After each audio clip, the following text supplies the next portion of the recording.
Another year of gaming has ended, and we reflect on the memories and emotions it has provided us.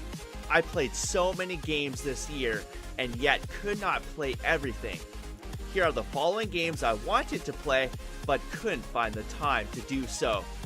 Final Fantasy XV, Titanfall 2, The Last Guardian, Civilization 6, Steven's Sausage Roll, and the Banner Saga 2. I love making these lists. It forces me to look deeply at a game and understand what I like and dislike about it. It's not easy orderizing these games. It's like comparing apples and oranges. Which is better, an apple or an orange? It all depends on the person. I could see any game in my top 10 winning Game of the Year. The games are just that good. This list is my opinion, and therefore you may be upset or disagree with my list, and that is totally fine. What's true for me may not be true for you. Let me know in the comments below your favorite games of the year. With that said, let's begin. Here are my top 20 games of 2016. Number 20. Dead by Daylight is cluttered with technical problems. Long load times, floating off the map, being permanently stuck on the ground, and the most annoying thing is after each game you have to make a new lobby and re-invite all your friends. So why is this on my list? For one reason alone, Dead by Daylight is fun. I can look past the technical issues and the clunky animations if the game is fun. Keep in mind, it's only fun with people you know. I wouldn't recommend playing alone. In Dead by Daylight, 4 of you sneak around activating generators. When enough generators are activated, the doors open and you can escape. You have to do this while being hunted by a killer that places you on meat hooks where you can be saved by other teammates. Dead by Daylight had me smiling and laughing more than any other game I played this year. With that being said, you eventually get bored of doing the same thing over and over again. The fun I had playing this game was an absolute blast and will never be forgotten. Here. What? Another. I can't believe you just walked right by.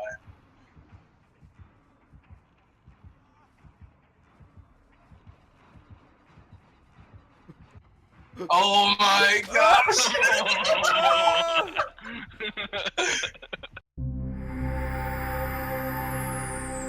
Number 19. Pony Island prods and tricks you at every chance it gets. Its unsettling tone makes you feel uneasy at every turn.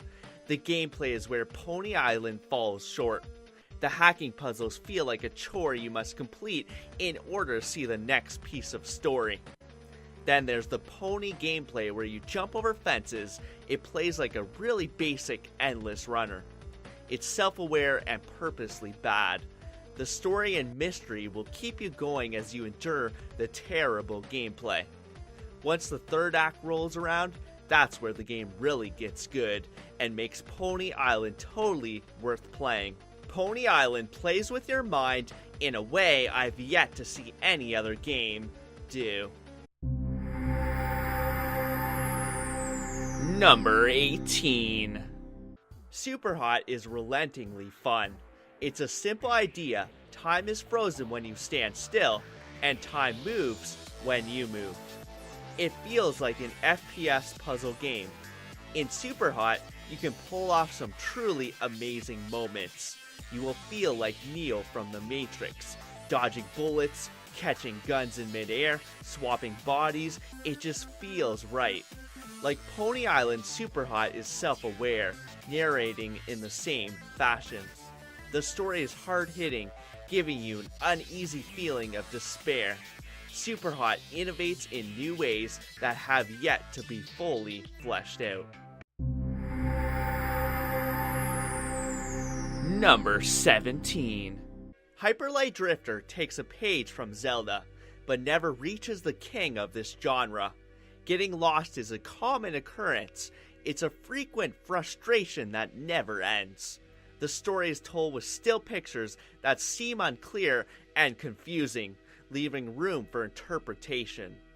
With no dialogue, it's hard to care about the characters and story. Let's get to the positive things. Great music, great art, amazing fast-paced combat where timing and dodging is essential to survival. This game is challenging and will smack you down on a number of occasions. The bosses only took me a couple of tries to beat, but have great attack patterns and look amazing. Upgrades enhance the combat, giving it a new depth of complexity. Hyper Light Drifter is worth your time. Oh, that moth is back. That moth is back. I caught it again. I caught it. It's in between both fingers. I'm gonna bring it straight up to that camera. You ready for this? Moth action right now. The biggest moth you've ever seen. That big? There.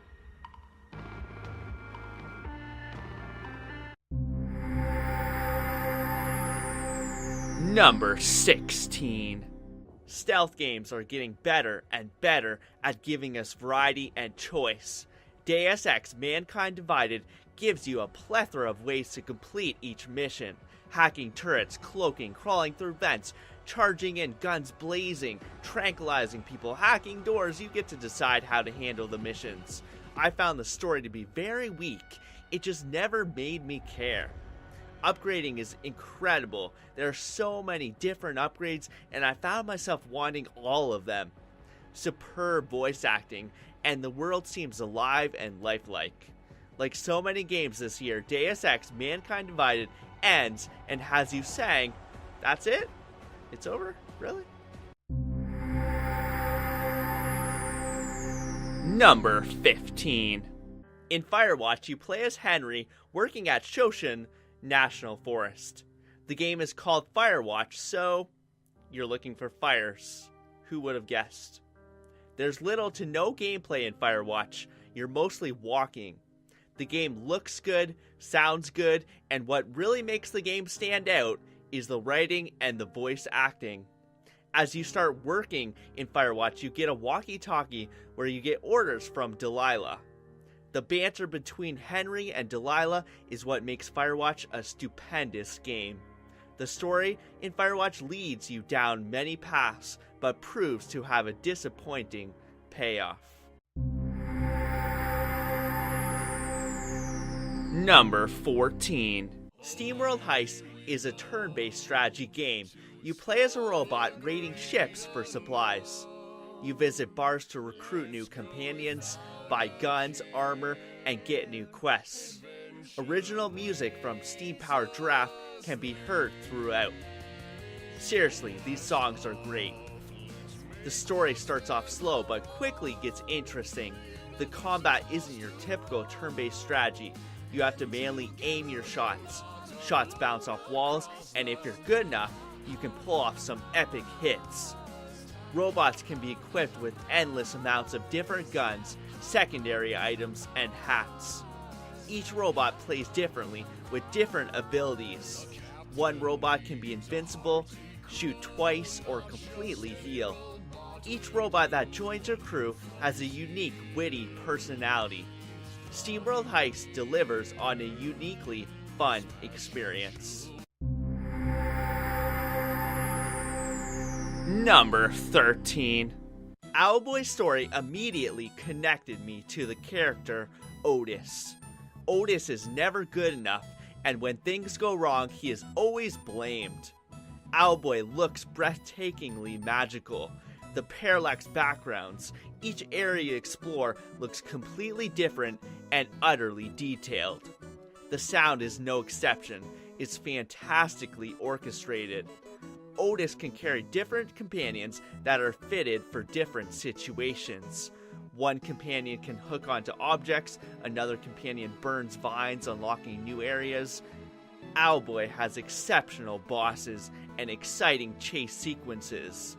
The story is interesting throughout, and the characters have personalities that connect you to them. Owlboy needs to be played. Number 12. Enter the Gungeon is a roguelike twin shooter. You go through procedural generated floors, collecting different guns and fighting bosses until you inevitably die. Everything looks or correlates to a gun or bullet. Enemies or bullets, your health bar, the doors, the teleporting pads, money. It's called the Gungeon for a reason. Holiness. There are so many different items and guns you can unlock. Guns that shoot bees, fish, ants, bricks, lasers, rockets, just everything and anything you can think of.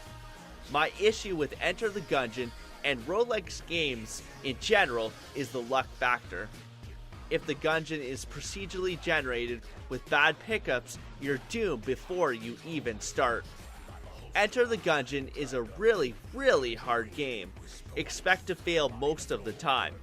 The combat does rely on skill. If you're good enough despite having terrible guns, you can still overcome most situations.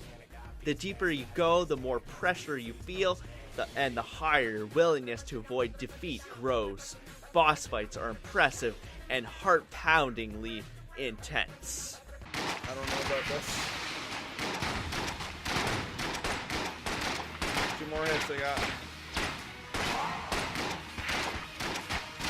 Oh, that alien touched me. Okay, use it. I gotta win it. I gotta win!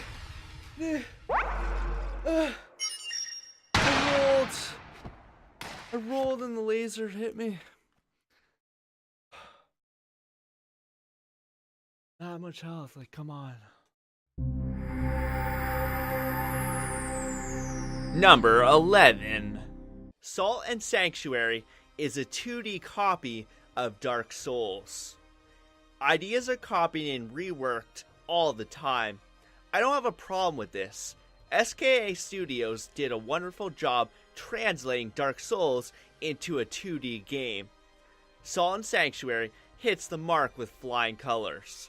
The atmosphere, the excruciatingly hard difficulty, the epic boss fights, the combat, the discovery, it's an incredibly made adaptation. Salt and Sanctuary refuses to disappoint.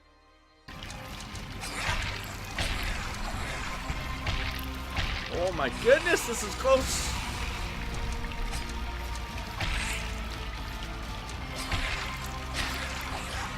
Alright, remain calm. Don't do anything crazy.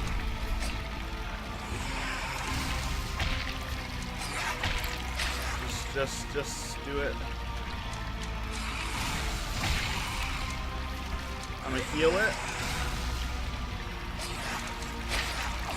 Oh man, get up. Come on. Okay, heal it, heal it. Oh no, oh no, oh no.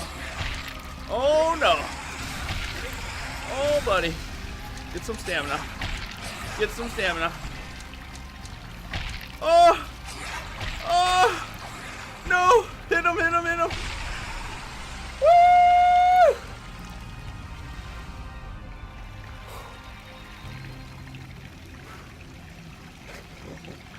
Oh man, that was crazy. My heart's gonna blow up pretty soon. We got this. We're doing it.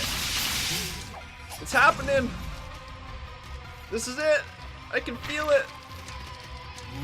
I can feel the victory. Oh! Heal, heal, heal, heal.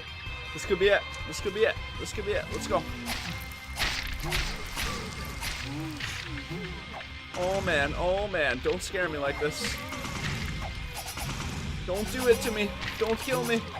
Don't do it. Run. Heal, heal, heal, heal. Oh! Attack! Attack! Attack! Oh! Oh! Oh! was crazy. That was insane. Number 10. What's more fun than killing endless amounts of demons? Not much. Doom launches itself back, modernizing the franchise. It brings back the same feel as the classics, slamming us with nostalgia. Doom's combat is lightning fast. The combat flows like a rhythm of destruction. The heavy metal music just fits and ignites a fire to play with the beat. There's epic boss fights and an interesting narrative. Near the climax of the game, it did start to feel repetitive. Also, the ending was disappointing. This seems to be a common theme this year. It just ends like that, seriously? Besides that, I had no other issues. This is a great stepping stone for Doom, and I can't wait to see what they bring us next. Number 9. XCOM 2 is the king of turn-based strategies. You can personalize each character, name them, colorize them, choose their country, change their voice, pick their hairstyle, etc. It helps set them apart so you can quickly identify them on the battlefield. You feel connected to your characters, you watch them evolve, and when they fall in battle, you die a little inside.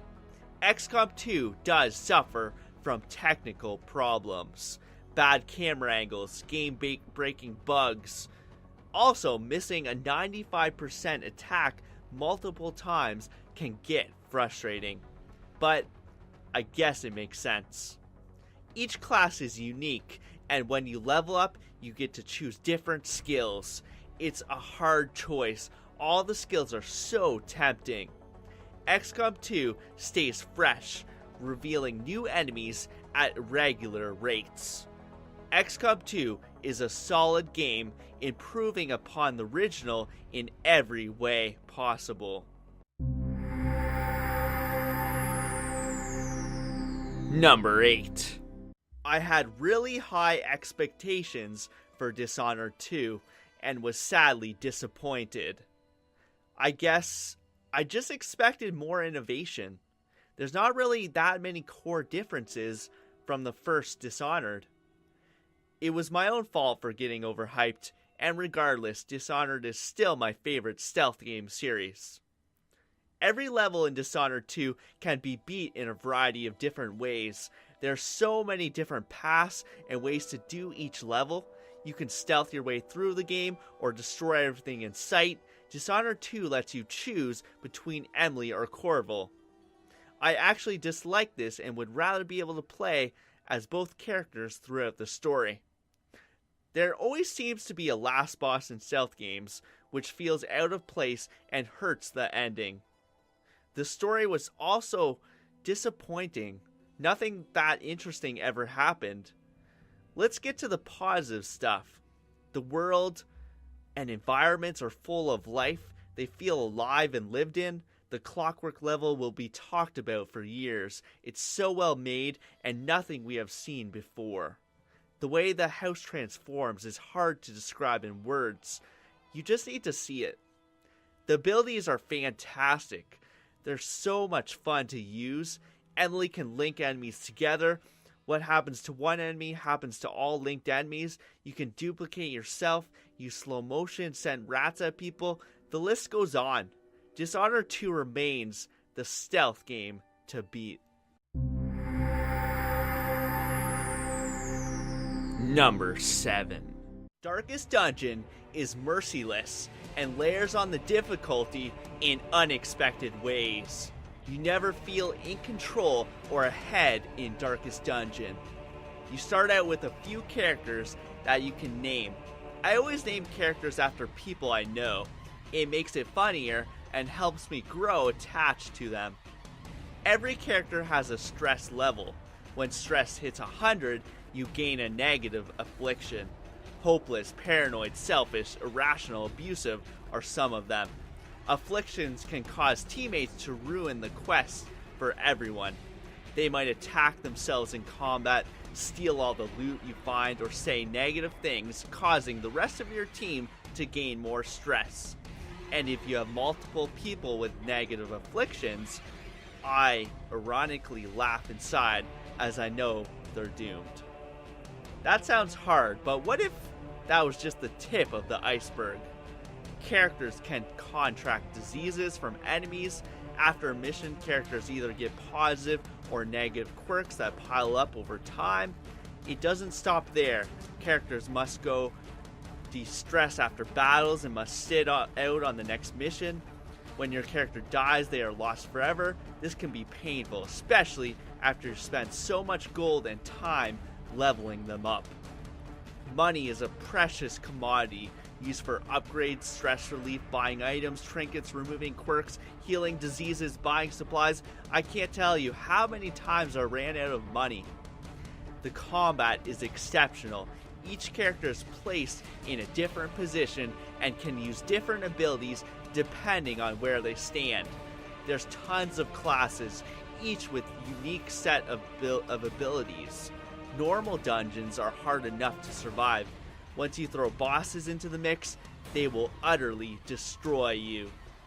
If you do manage to survive and overcome the odds, it's an unforgettable experience like no other. Number 6. Stardew Valley is what it must feel like to be addicted to drugs. You get sucked in and the real world becomes a distant memory. Once you start, it's hard to stop. In Stardew Valley, you inherit an abandoned farm. The farming process is so satisfying, watching as your farm forms into something you can be proud of. With limited time each day, you get to choose what gets done. You can clear out the land, chop the trees, break the rocks, clear the weeds. You can make friends in town, go mining for resources, and fight enemies. Plant crops, build barns, get animals, go fishing, celebrate events. As another day ends, I found myself saying I'll play one more day. Then that day ends, one more, and before you know it, you spend the whole day playing. When I wasn't playing Stardew Valley, I was thinking about playing Stardew Valley, or going over what I want to do when I do play Stardew Valley. Stardew Valley is easy to pick up, but impossible to put down. Hello?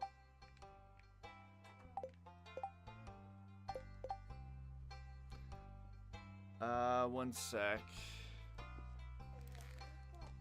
I'm making a video right now and you're in here. What are you doing in here? Is Grandpa upstairs? Alright, you're on the stream. You're on the stream. You're in the stream. You're a part of the stream. One sec, this is... Where is this wrapped around? One sec. Alright, let's do this. See your face up right there? See? See it right there? See that face? Is that you? Yeah. Ooh. Okay. Ooh, the Ooh. part that the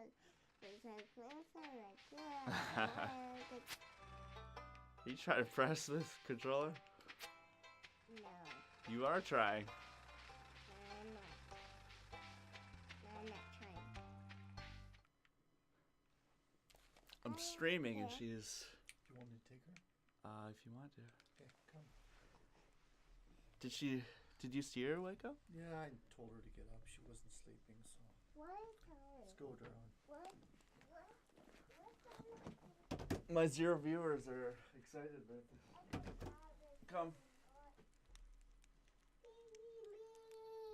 Weren't you with Grandpa? Weren't you upstairs with Grandpa? No. You're down here with me. Oh no, time's going by. This is bad. Alright, ready? Yeah. Yeah. Okay, let's do this. See all the chickens? See all the chickens we got? Got some peppers. We're gonna water these plants, alright? Got some. We got some trees. Where's that? Come. Come with me. Come. Come with me. I'm coming. Let's go.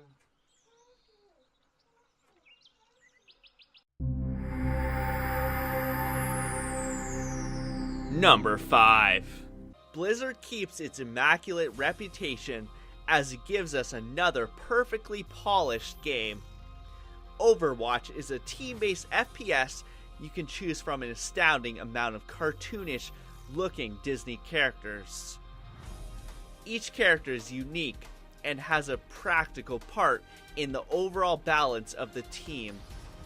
Everyone has an ultimate which can severely change the tide of battle. In Overwatch, you can't change weapons or abilities or have any outside influence on character stats. This makes Overwatch more about you and your team's skill as opposed to who played longer. Tied games head into overtime, leading to some serious endgame battles. Overwatch is a masterpiece and will last for decades to come. Play of the game. Oh, play of the game? Justice reigns from above. See that skill? What? That was the luckiest shot I ever seen. Heroes never die. Rocket midair. That was a fluke. Number 4. I can't imagine pitching the concept for The Witness. Everyone, here's my game idea. You draw a line to the exit. That's the concept. You find tablets scattered around an island and must do puzzles where you draw a line to the exit. The Witness doesn't handle or even explain any of the puzzles. The Witness is like being left in a foreign country and forced to learn the language on your own. Once you complete the first area of puzzles, you're open to do and go wherever you please.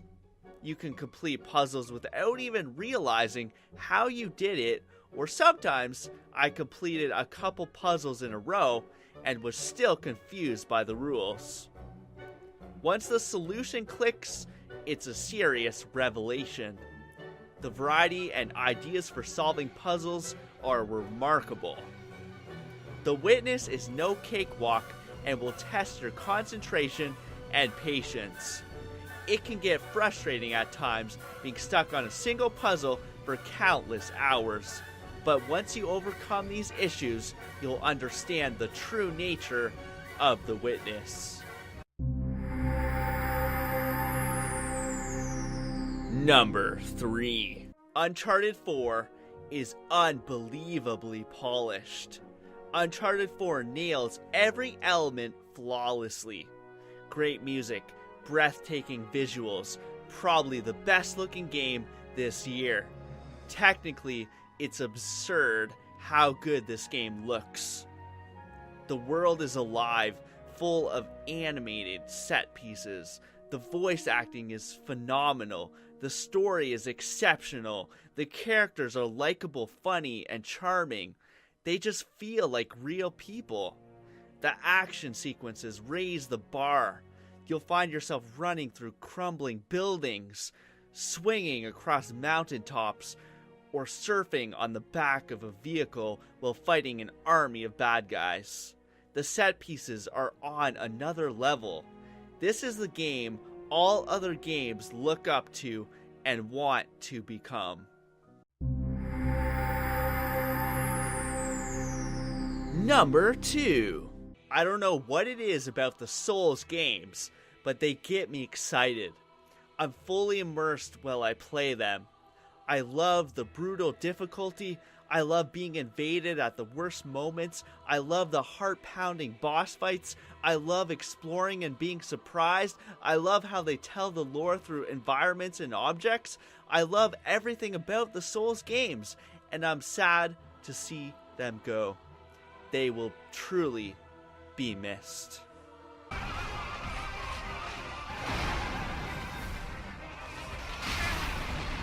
He's gonna kill us right at the end, I know it.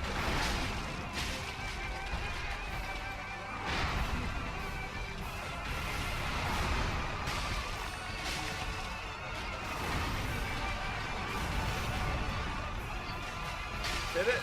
Hit him! Run! Heal! Hit! Hit! Hit! Hit! Keep hitting! One more! No! He's still alive! He's still alive! Oh my goodness!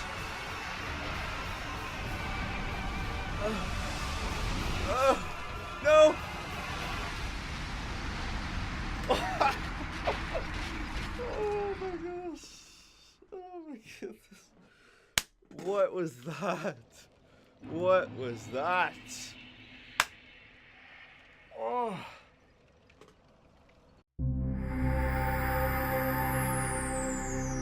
Number 1. My game of the year for 2016 is Inside. What a game. I inhaled every moment, breathing it in, consuming every drop. Inside had me from the moment I started playing. This game is masterclass. You can see the amount of thought and time that's weaved into every aspect of this game. Inside is brilliantly told with no dialogue. You see the story unfold before your very eyes. It immediately sucks you in and gives you a hunger to learn more. Playdead took everything they learned making Limbo and raised it to a new dimension. The sound is moody and unsettling. The character animations are top-notch. The story builds and builds to an unforgettable third act that had me laughing as it brought pure wonder and excitement to my face. It's a game I'll be thinking about for years to come. Inside is my game of the year for 2016. What is happening? I want to be friends with you, buddy. These pigs are possessed.